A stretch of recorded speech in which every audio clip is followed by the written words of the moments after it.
This might actually be a banger. And no, that's not cap. Sit back and relax, y'all.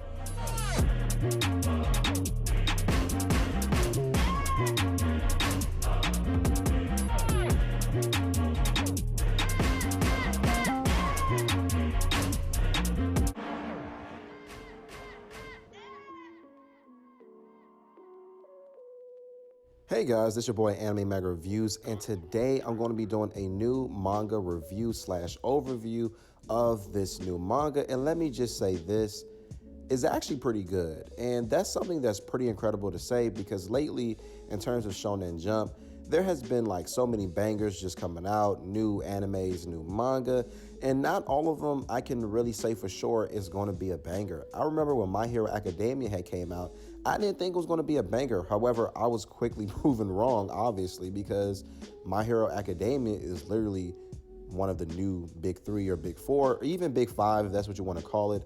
I know some people may disagree about a new big three, but at the end of the day, I know that there's going to be some top selling mangas and some top selling shows that is really going to be at the top of their game. And we just remember back to the old days of just Shonen Jump. There was Bleach, Naruto, and One Piece, and even before that, it was Dragon Ball Z and Yu Yu Hakusho and other animes as well, and also mangas. And so right now, Shonen Jump is looking for that next new thing that could really push the envelope. My Hero Academia is definitely one of them. Black Clover is getting there. However, they do want the same success that Naruto had and Bleach had as well. Well, maybe at first what Bleach had. I know Bleach kind of dipped down in popularity a little bit towards the end of the series. However, still, like, Shonen Jump is pretty much looking for those new animes and mangas to really just fill that gap. Because right now, definitely after One Piece ends, because I know they said that One Piece could go on for like another 10 years, but I personally think that that's like bull crap. Because One Piece has just been around for nearly like 20 years. And granted, Dragon Ball Z did last for over 20 years. I mean, we have Dragon Ball Z Super, and mind you guys, like, Dragon Ball literally came out like in the 80s. So I'm not saying that it's impossible. However, I would definitely say that Dragon Ball Z is just that once in a generation anime slash manga that it came out that just captured so many like different people. I mean, even if you look at Dragon Ball Z, it's pretty much like literally the standard of shonen if you're just going back through history. If you're looking at what has really been inspired from it, whether you're looking at Naruto, One Piece, even some aspects of newer shows like Demon Slayer, which is, I'm definitely not going to say it's all the way inspired by Dragon Ball Z, but you do see some aspects of it as well. Dragon Ball just had that reach, just period. But also, just to even talk about Demon Slayer, I mean, let's talk about it. It's really breaking records. It's literally a banger. And although the manga had just ended, I can just imagine how good the anime is just going to do. So even after the manga has ended, I can see just people still buying the books and just keeping up with the sales. It's pretty good. But anyway, guys, this new show was actually suggested by one of my subscribers. His name is Jake Miller, and it's called KAIJU 8. And let me just tell you guys just right off the back, this thing right here, like, literally, I saw this comment like this morning. I sat back in my seat and I just like, okay, let me just look this up. Let me see what this is really about. Let me just give it a chance, because some people suggest things to me, but I really have to look through it and see, is this is really what I'm going to put on my channel? And after reading the first 14 chapters or 15 chapters, let me just tell you guys first off. And what I'm about to say is definitely not cap. I would have to say that this series is sort of like Pacific Rim. If you guys remember that movie that came out a few years ago, and I know they just had a second movie come out maybe about like 3 years ago, 3 years ago. If you guys remember just the kaijus and the huge monsters just taking over the world, tearing things apart, it's a mixture of that. It's a mixture of Halo. And I'm going to really make sense of that towards the end of the video. I'm gonna give you guys a little snippet, because this is just part one and part two is gonna come up soon. So maybe in part two, I'm gonna explain how it's a little bit like Halo. I don't really want to spoil it just yet for any guys that haven't watched it. But for starters, the series opens up with our main character, and his name is Kafka. And Kafka, I gotta say this, like, Kafka at the start of the series, he's not your typical shonen main character as far as what he looks like. Number one, this dude is like legitimately 32 years old. Usually when you see shonen characters, Like they're legitly maybe about, I would say 16 to 15. And then after a time skip, you're going to be seeing them around like their 20s. Maybe with the exception of like Goku. Goku, he did have that time skip, and all of a sudden we see him again and he's like 20. Now Goku is approaching near like 50 in the Dragon Ball Super manga. But that's the exception. And that really has surprised me because I'm like, okay, this guy isn't like a young spring chicken. Like he's legitimately 32. He's older than me. I'm 24.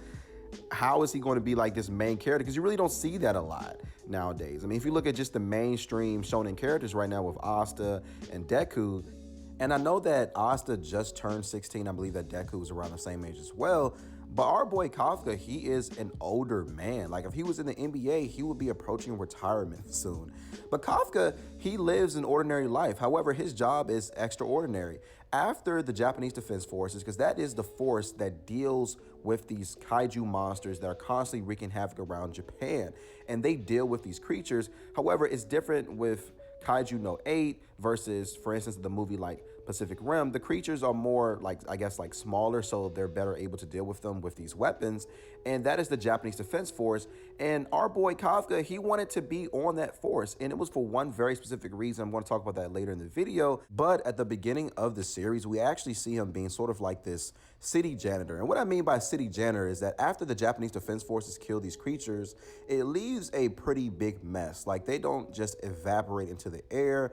It's literally these huge, nasty, disgusting carcasses all around the city.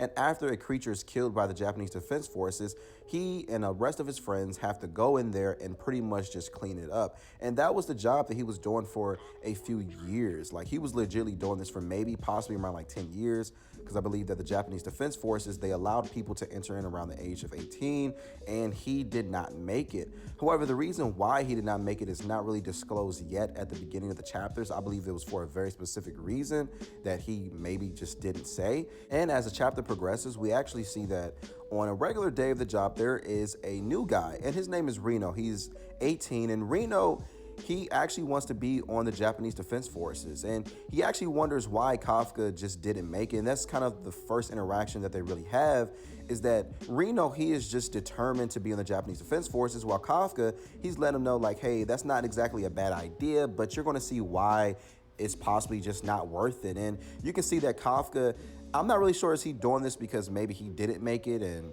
maybe he doesn't really want to see anybody else his age, or I'm sorry, not his age, but kind of like how he was when he was 18, just naive and just inspiring and wanting to do something that maybe isn't exactly realistic for him, or rather for his age. And he's constantly trying to just get this kid not to be in the Japanese Defense Forces. And this kid, like, he's not ashamed to fire back at Kafka. He's like, yo, bro, like, why didn't you make it? Like, what was good with you? Like, are you just a loser? Like, what's wrong with you? And it's pretty interesting that the kid actually encourages Kafka to go ahead and join the Japanese Defense Forces because they raised the age to 32. And the reason for that is because apparently Japan was dealing with low birth rates, which is actually pretty ironic because they're dealing with that now. However, in their conversation, a semi-dead kaiju tries to attack our boy Reno. However, Kafka is very quick on his feet and he saves him. And that is when he tells Reno just run and go get help, because he knows for a fact that Reno, he has more life to live. He wants to be in the Japanese Defense Forces. And Kafka is not the type of dude to just let somebody die, and on top of that, let their dream die. And that is when Kafka, he's facing off against this kaiju alone that's semi-dead. And I'm thinking throughout this whole entire thing, like, is he going to get bitten? Is he going to get eaten? And that is when Reno, he comes back and he lets Kafka know that he did get help and they're fighting this creature alone. And that is when suddenly the creature just gets shot up. And I love the art in this like manga. Let me just say that right off the bat, because I just have to take a break and just talk about the art. The art throughout these past few chapters, the 14 chapters, has just been amazing. I don't know which studio this comes from, but I'm really going to look it up. I mean, the artist, I'm going to get his name too as well, and the writer, it's just amazing. The art is fantastic. And I know that if this is animated one day, it has to be seasonal, because there is no type of way that this is going to be a ongoing continuous anime and they're going to have just this wonderful art unless Studio Parrot really dedicates a lot of funding to it. But at the moment, that's really not going to happen. However, they are saved by this woman, and this woman is very important in the series. And the reason why this woman is very important in the series is that she is actually has some type of connection with our boy Kafka. And this woman, her name happens to be Mina. And Mina, let me just tell y'all straight off the back, Mina, this girl, or rather this woman, she eats kaijus for breakfast. Like, she legitly kills them just for fun. Like, she is legitly a savage. And what I mean by super savage, I mean, this girl go hard in the paint. There's just no question about that. But you may be wondering, how does Mina and Kafka know each other? Well, they actually knew each other as kids. And Kafka had made the promise to her that they were going to eliminate all the kaiju together. But the one thing I was wondering when I was reading this series, we do know that Kafka, he wants to eliminate the kaiju because they're causing harm upon humanity. But one of his main just goals is just to fight alongside her. And I think that they just had a crush on each other when they were kids and they just lost touch over the years. And this is something that was pretty unfortunate for Kafka because Kafka literally thinks about this every day. He is a simp for her. And maybe it could be a simp in the bad way or a good way, but this dude legitimately wants to be with her to fight alongside her. And I can't knock it, but he is kind of simping. So anyway, guys, as the chapter really moves forward, we see Kafka and our boy Reno. They're all sitting in the hospital room because they sustained some injuries, non-life-threatening injuries. And all of a sudden, Kafka just sees this huge, nasty-looking fly creature that just comes to his face. Like, he's legitly staring our boy Kafka right in his grill, and he just goes into his throat. Like, this was the weirdest thing I have ever seen. And then after that, he just turns into this huge creature that resembles a kaiju. However, he is different than other kaiju. He is more humanoid in nature. Our boy Reno just looks at him like, what in the world is going on? And Kafka, he doesn't like lose control or nothing like that. He still has his human mindset. And he just talks to Reno and they're both freaking out. They're trying to get out of the hospital because like this dude is like walking around destroying the hospital by accident. He's trying to grab onto a window and it just breaks accidentally.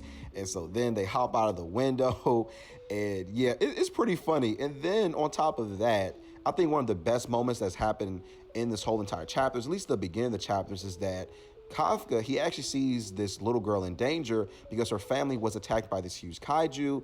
And our boy Kafka, he is Superman. Like, this dude is literally almost like Venom. This story kind of reminds me of Venom in a way. I think that maybe he might have some sort of like relationship with this creature that went into his mouth. I know that sounds super weird, but he's able to save this little girl. And the little girl is scared at first, but then she hears him talk and clearly she knows that he's friendly. And just to think that he got this power just by this method, because usually in shonen series, sometimes the character has to train for their power. Sometimes they just accidentally come to him, but I have never seen a character gain his powers by a creature lodging itself into his throat. It's just so weird. Anyway, folks, that does it for me today. I would encourage all of you to check out this manga because I'm definitely going to be keeping up with it and posting reviews for it as well. It's really amazing. It's really exciting as well. Also, make sure you guys subscribe if you're new to my channel. Also, give me a thumbs up as well. And comment down below and tell me what you guys thought about this video. This was part 1. I'm going to also drop part 2 today, and that is a promise. Catch you guys later, and peace.